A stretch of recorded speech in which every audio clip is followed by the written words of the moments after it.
Ош облусундагы мал базарлардын шарттарын текшерүү үчүн президенттин Ош облусундагы өкүлчүлүгү тарабынан түзүлгөн атайын комиссия келерки аптада жыйынтыгын чыгарат.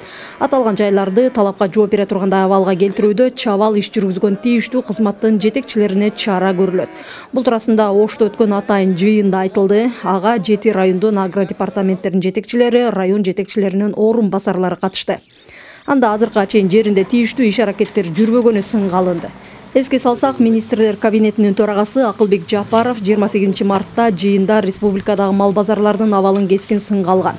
Мындай соода жайлардын шартын жакшыртып, чукуларда асфальт төшөө тапшырмасын жергиликтүү бийлик өкүлдөрүнө тапшырган. Ош облусундагы 11 мал базардын дээрлик баары талапка жооп бербейт. Жергиликтүү бийлик аталган жайларды оңдоо боюнча 1 ай мөөнөт берген. Кээ бир базарларда басылыптыр, кээ бир базарларда бизде шарт жоқ дейт, же болсо бетон кылсак, асфальт кылсак болбойт дейт. Ошондуктан мен азыр комиссияны чыгардым. Барып анализ жүргүзүп келет дагы. Эгерде мүмкүнчүлүк боло турган болсо 30 августка чейин бардыгын бүтүрүш керек.